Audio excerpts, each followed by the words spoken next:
Welcome to RHI Sociable City Interviews, where we meet with global thought leaders on nightlife and the social economy. Today, we are joined by Jimmy Wheeler, Director of Business Development and Music Office for the Tennessee Entertainment Commission. He started his music business journey in Nashville as a field marketing rep for Sony Music and left after 30 years for his current position. Hey, Jimmy, great to see you. Thank you for taking the time to meet with me today. I'm excited to learn more about what you do and what your office is, but maybe just a brief background and what your current role is. Thanks for having me, Jim. Yes, I am the director of music, the director of business development in the music office for the state of Tennessee. I work for the Tennessee Entertainment Commission. We are an office of the governor, and we focus on film, television, and music. And we have an executive director who focuses largely on film and television. And then we have a program director, and then me. And I handle all the music things that happen in this state. Okay, well, can you tell me a little bit about what your music office does and how it helps the music in cities and towns throughout the state? Absolutely. I work really in three buckets. We report into the Department of Economic and Community Development. So the first bucket that I work in is traditional economic development. That's company recruitment. And one of the things that we've done in the 2.5 years that I've been here, we were successfully recruited a a rehearsal facility to come to Nashville that was doing work in Pennsylvania. It's called Rock Nashville, and it's going to be the largest purpose-built facility in the world. It's going to be 600,000 square feet of rehearsal space, featuring 13 rehearsal spaces of various sizes, and then another two large production facilities. So someone like Taylor Swift can come in and do her whole show. The second bucket that I work in is helping creatives stay creative through programs and initiatives. Like we have a job board that is specific to the creative community. If you're an artist in the state and you don't make enough money plying your trade, you can find jobs on a job board that are flexible, that are good, that maybe offer a benefit and things like that that offset your costs. We also have some legislation that we passed called the Independent Artist and Music Fund and Venue Fund, and the Independent Venue and Artist Fund is there for venues and artists to apply for grant funding on a regular basis to help them offset their costs, whether it's a new HVAC for the venue, or whether it's a new guitar for an artist, or they need to pay for a tour or whatever. So we're coming alongside them to help them defer some of their costs. Then the last bucket that I work in is helping communities use music to drive their economy and tourism. And the way we do that is we're in the middle of conducting studies across the state to study regionally music ecosystems and come back with some real data around music ecosystems that can help communities really dive into how music can help them financially. And what we also do is we are going around. We're partnering with Make Music Day. If you're familiar with Make Music Day, it happens once a year on June 21st every year. We are sponsoring up to 28 communities around the state to participate in Make Music Day in 2026. And so we're going to pay for the annual fee that it costs to be part of Make Music Day. And then the last thing that we're doing is we're partnering with the Levitt Foundation out there in California. And we helped pay for 6 grantees to work with Levitt in their AMP program. And so we have 6 communities across the state, small to mid-sized communities that are going to put on up to 10 free concerts a year for the next 3 years. Levitt works with those communities for 3 years to get them up and running on their own. And so that's going to bring roughly 180 free concerts into the state. What it also does, it's going to get dozens and dozens of artists work on a regular basis. So that's going to be, and they're going to get paid to do that. So those are just some of the things that we do here in the music office for the state. Wow, that's exciting. It opened up a bunch of questions I have from that. One is this rehearsal studio, which seems quite dramatic. And whenever I've worked in cities and we try to work around how to build a better music economy, one of the challenges that up and coming musicians have is places to practice, places to hone their skills, and then get support for that. And it's very difficult to do it out of a garage, and there's very few kind of spaces for that. But the other question I have for you is, the whole issue is it's not just about the musicians in terms of creating a music economy. You've got the sound engineer, the lighting engineer. Will these facilities provide opportunities for people to learn that craft as well? That's a great question, and the answer is yes. So Rock Nashville is going to open officially January 14th. And what they did was, because Nashville has so much music here, there were or still are rehearsal facilities. So they purchased one of the larger ones. And so those 13 rehearsal facilities of various sizes are going to remain the company that they purchased, called SoundCheck. The two large spaces are really what Rock Nashville is.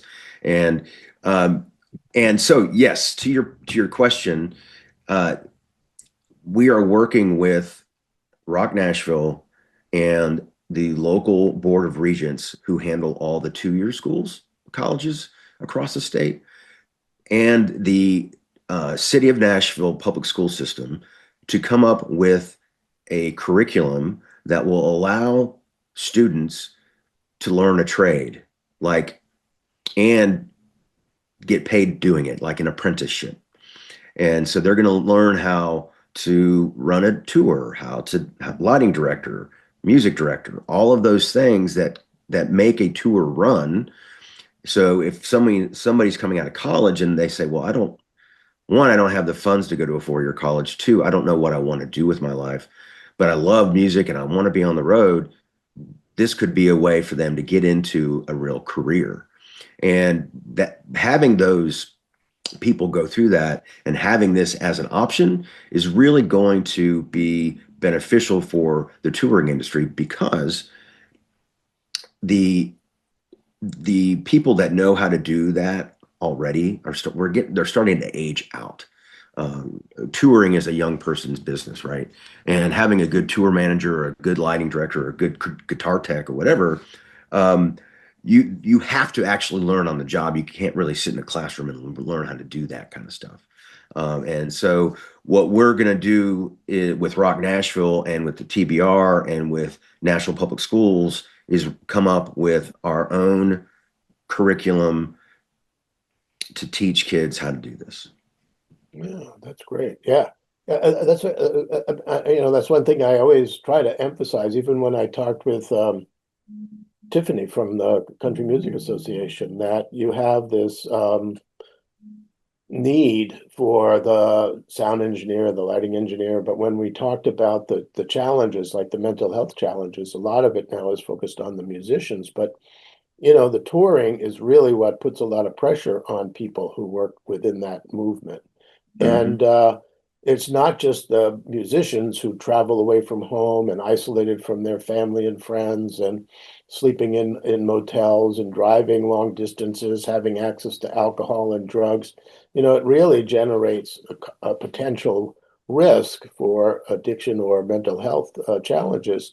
And it's not just the musicians, it's the whole crew that travels with them. Oh, Um, absolutely. yeah, and so I feel that there's never as much attention to the talent behind the talent, the Mm-hmm. people that are behind the scenes, the roadies, the people who set up the lights and the stage and the instruments. Yeah, I used to work at a music venue back in New York in the early 70s, and I always appreciated, we used to have a, a showcase. We had a local agent. She worked in Long Island, New York City, and New Jersey. and we had a showcase for musicians who were trying to get her as an agent. And Mhm. we went through 5 or 6 bands throughout the evening and just watching them all set up for like a 3-song show, and then somebody else coming in, and you'd really appreciate the difficulties in this work. Now, when you mentioned the economic studies that you're doing, we've worked with cities that have done comprehensive economic studies of their nighttime economy. So that would incorporate, restaurants and bars and other types of what we call social venues, where people gather to dine, drink, listen to music, and dance.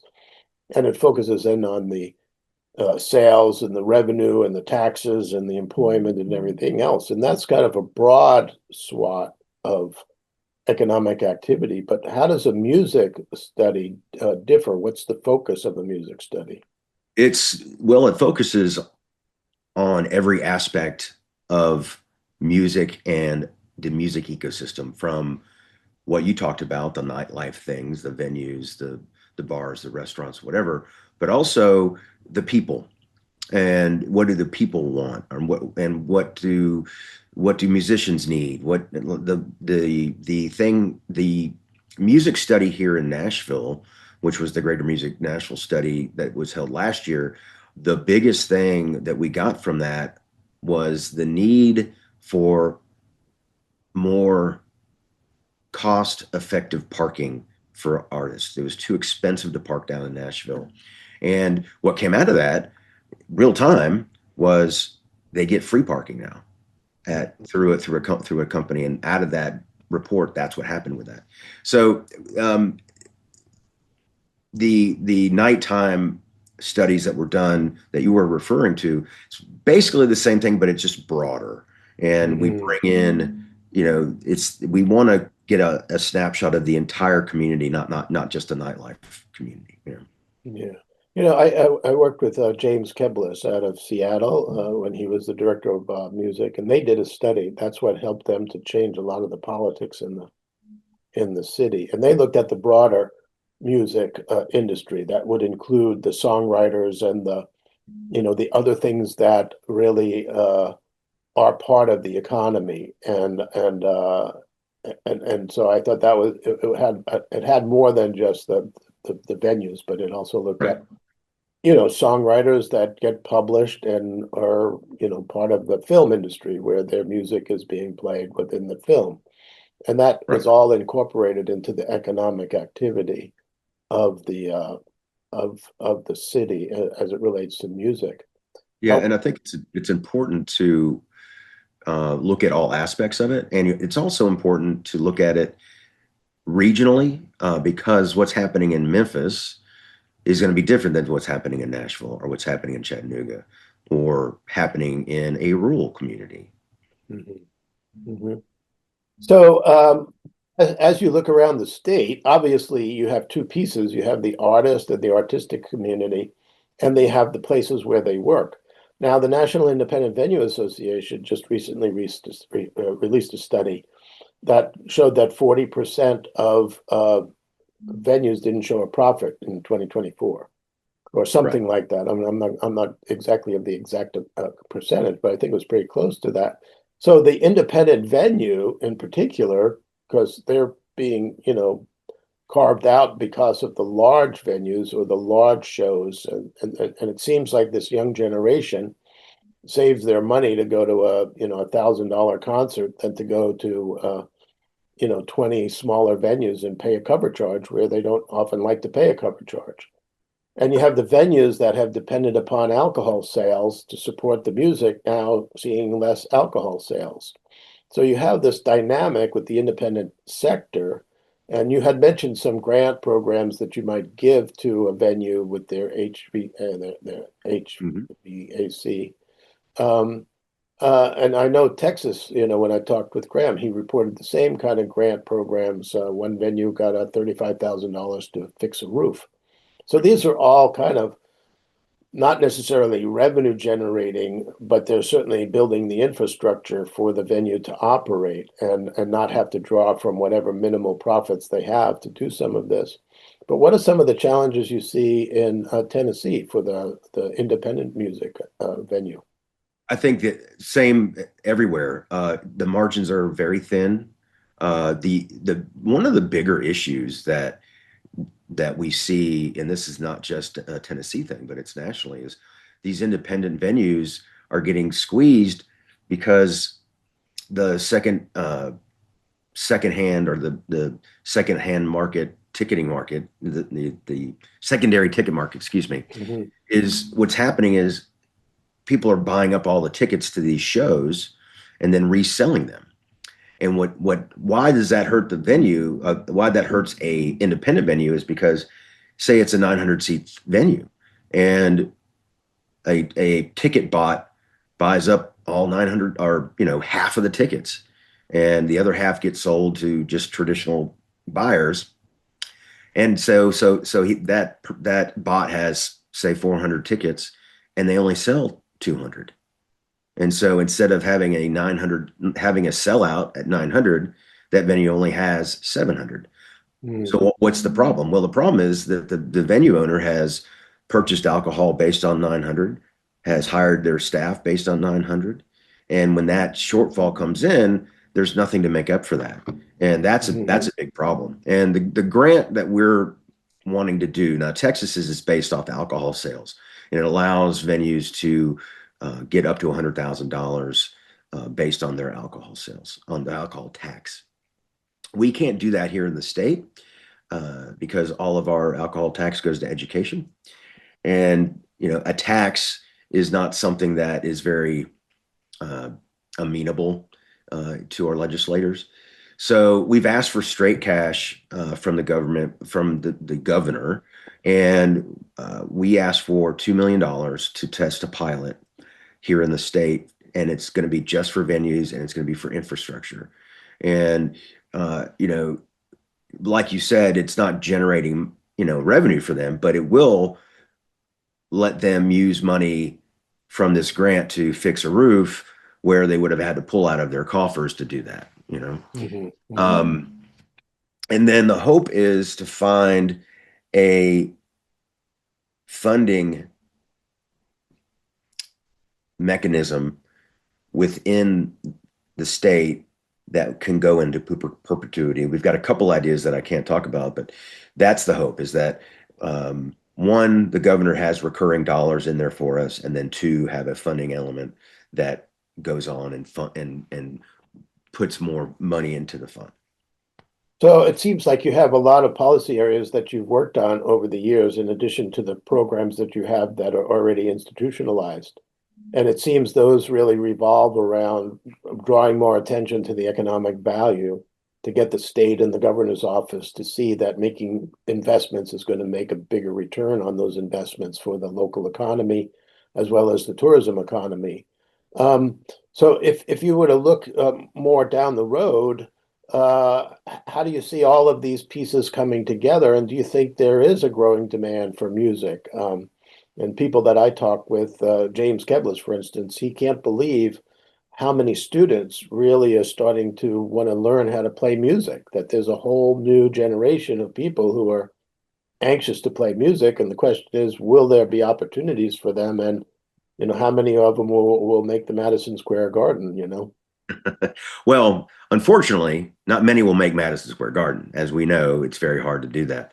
But I think because we're being intentional in a lot of states around music, I think you're going to see a lot of opportunity. I think you're going to see what NEVA is doing is going to help long term the life of the independent venue, and the independent venue is the lifeblood of a music ecosystem. I mean, that's where Bruce Springsteen got his start. That's where almost all the artists that are these legacy acts, these big A-level acts, they start at a small venue. And Buskers, like Bruce Springsteen was a busker in New Jersey on the street. Yeah.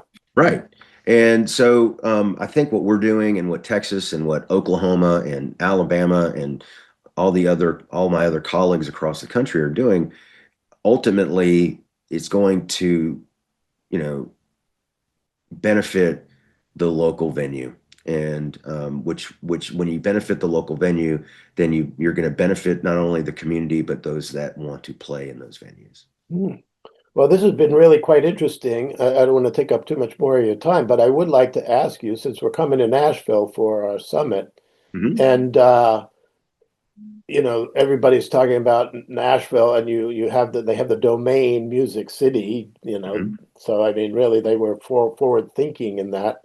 But what is it that makes Nashville a music city, or what makes a music city? Like you said, you got Memphis, you've got other cities in the state that are known for being a music city, but what would you say is the essential criteria of how somebody can claim, the elevator speech for why Nashville is a music city? Well, that's easy. I mean, you just look around, all the, the 4,000 people that are employed by record labels and venues in the city, the amount of recording studios that Nashville has, Rock Nashville coming to Nashville, that's going to be a big asset for the state.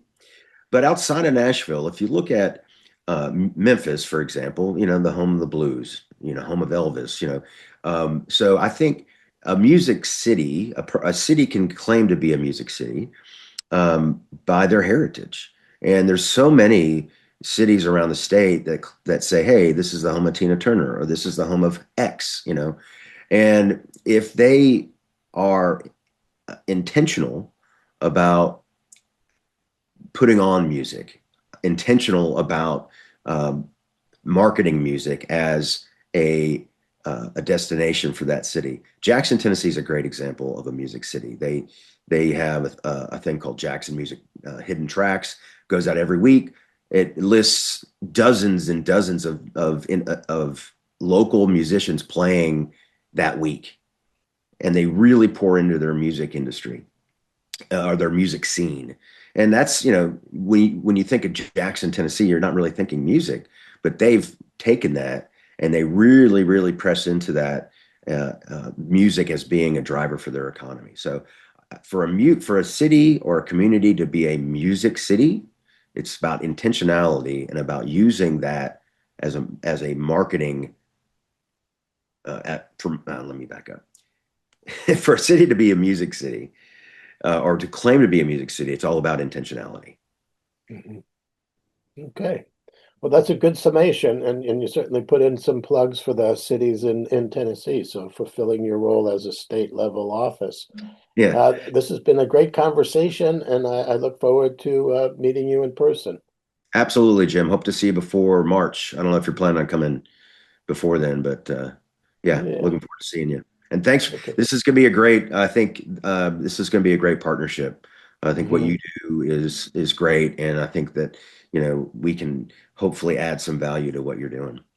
All right. Well, that's exciting. Thank you very much. Thanks, Jim. Talk to you soon.